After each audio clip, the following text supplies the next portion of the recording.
first of all, no tears. Because that's my trademark. I get emotional. But first of all, I want to thank the mayor for coming down, all the aldermen that came down, and especially all the people that came here.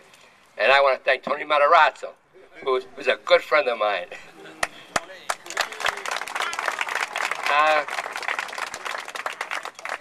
It's ironic, but in 2010 is 100 years since the first Vaccaro came to America. My father came here in 1910, and he served. And I have to say this because we're kind of proud. He served in World War I. He went to France. He was in Saint Mihiel, Argonne Forest. Came back, and they made him a citizen because he was an immigrant from that time. He went to Italy, married my mother, came back in 1923. And it was about 5 months later, the Vita was born. So, so what am I in America? Well, you know what I'm trying to say here.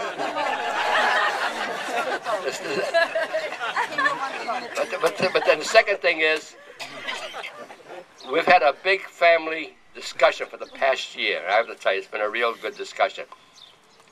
Does Mom and Dad stay in this house, in this big house, at their age? You know, and all the kids, they love us, and they think of us all the time, and they want to be sure that we're comfortable. But this dedication makes it easy now. We're not going nowhere.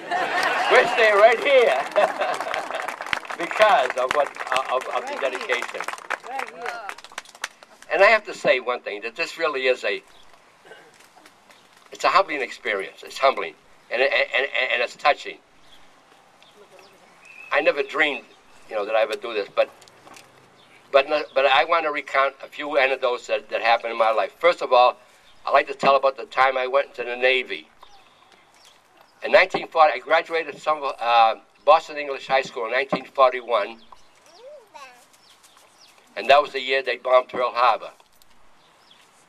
And I have to say that 600 kids graduated that year.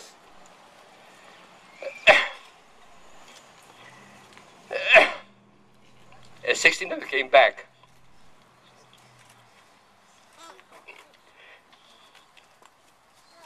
But anyway, but then in 1942, I was working for General Electric Company, and I tried to join the Navy. And I passed, and I flunked the physical. Could you believe it? I flunked the physical. But anyway, I know, that's a good question. But I flunked the physical, and it's hard to believe. But in those days, all the guys my age were all the same. Coach put me in. I want to play. I want to be part of the big game. So I had an operation. And my wife, and at that time I was going with Josephine, and my wife used to come and visit me at the Boston City Hospital. But everything worked out fine. And in 1943 of April, I went into the Navy. And I like to recount the first thing, that morning I got up. My mother and father would get up, my sisters were still sleeping. And my mother was crying, my father was crying. But anyway, I had my little paper bag with my shaving stuff on. No leather case thing. A little paper bag. And I walked from Everett Street to Maverick Square, which is about a mile. A little more than a mile. In front of Ivar's Lunch. Remember, George? Ivar's Lunch. There was no band. There was no big deal. The guy says, "What's your name?" I said, "My name is VID01301 Vaccaro." He said, "All right, get on that bus." Simple as that. And I went to Newport, Rhode Island, and I had boot camp. After boot camp, I guess because I worked at the General Electric Company, I figured I could be a good electrician. So I was an electrician, and I went to electrical school in Newport for 4 months. The reason I'm telling you this story, after we got out of school, the first 10% of the guys got third class, and I was one of the top 10%. And they told me after I got my third class, they says, because you got third class, you have the privilege now of volunteering for the submarine service. I said, geez, that's a good deal. So anyway, so I volunteered for the submarine service, and the rest is history. I don't want to go through that part of it. But then the question becomes, how did I ever get to Somerville? When I got discharged, I lived with my mother-in-law for about 3 or 4 years. My father-in-law had died, you know, when I first got there. But we lived there for about 4 years, and then they built the Veterans Projects in Linden, Malden. And we lived there for 2 years. And I'll tell you, it wasn't bad living in the projects. I mean, they can say what they want, but we had a great life there. It was a brand new project, and the people were all veterans, and we had a great time. But then one day, my sister Rose calls me up and says, Ma wants to know if you want to move to Somerville on the first floor because the tenant is moving out. I said, well, I'll think about it. So then I called her back. I says, we'll come for a couple of years until we get enough money to buy our own house. That was 60 years ago. and we're still here. And then the other thing I like to mention is a little bit, I don't want to make these too long, was how did I ever get in politics? If you knew me before I got in politics, you'd say, he's the last guy you'd expect to want to go into politics. But one day I came home from work, and my son Philip had just graduated from Lowell Tech, and he was a math major, and he had a debit route on for I think it was one of the insurance companies. And so one day I says to him, Phil, I says, who's running for school board? And he gave me the names. And I says to him, God, I says, we could do better than that. And he says to me, he says, we can, Dad, he says. I says, who? He says, you. Oh, well, I says, Jesus, I says, let me think about it. I thought about it, I says, maybe this is a good project to get the family together, a family project. So we always had supper together that night, and I always try to bring up something at the supper table so the kids wouldn't fight.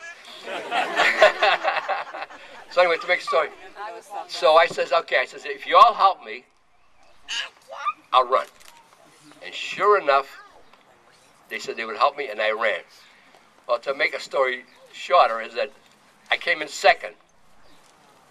And the guy who beat me at the primary is a familiar name here in Somerville. His name is John Bonomo.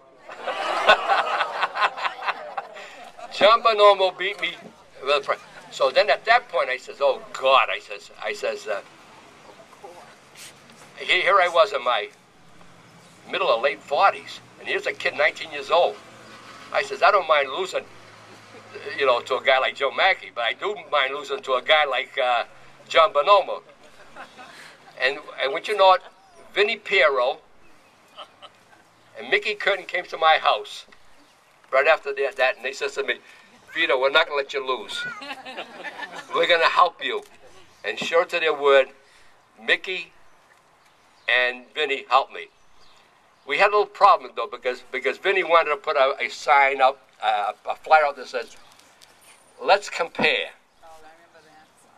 But I have my youngest daughter, and she says, Dad, that's not right, she says. You're an elderly, matured man, and he's a kid. She said, and I don't want to be part of that. But anyway, we did finally make it on a flyer that says, we didn't say let's compare, we says, how do we say it now? Doesn't make sense. Doesn't make sense to a kid who's 19 years old, a guy who's worked for General Electric Company for about 25 years at the time, who used to make out cash flow things, who used to buy equipment for the company, who used to make planning deals and everything else. That doesn't make much sense to a kid like John Bonomo. And to make a long story short, Vito won that election.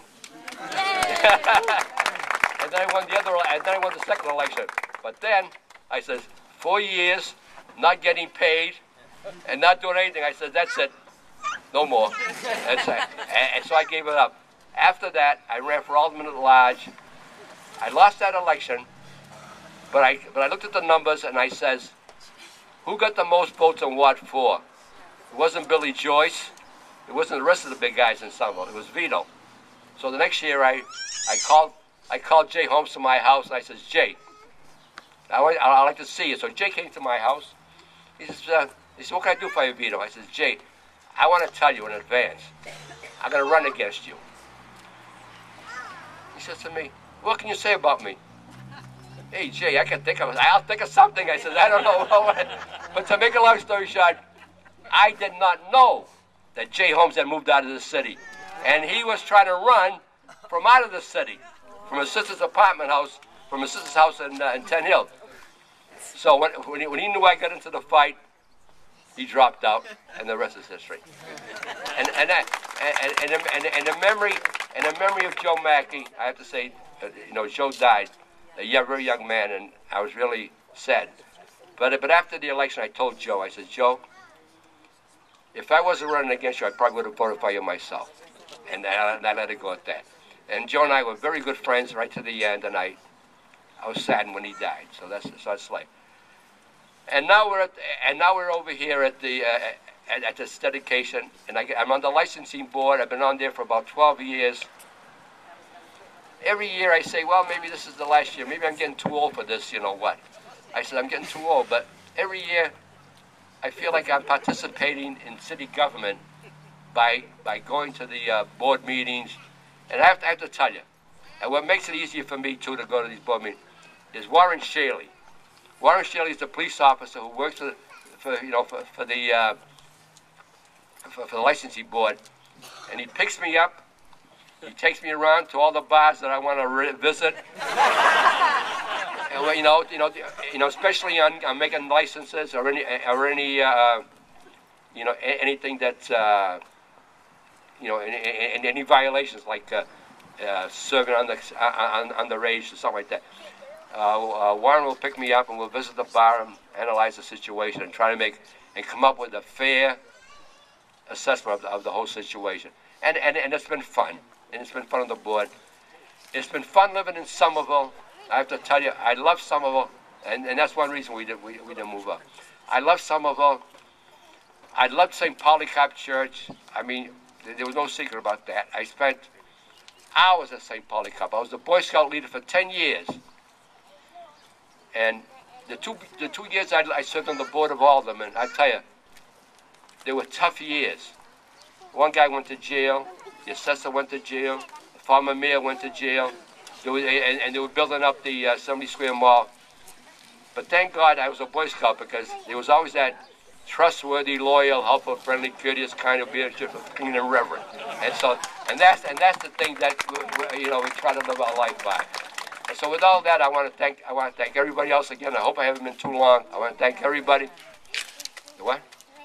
Yeah, and listen, and when this is over, all my children and grandchildren will set up the backyard with goodies and stuff to eat, and I want everybody here to come to the backyard, and we'll try to serve everybody. Okay? And thank you very much.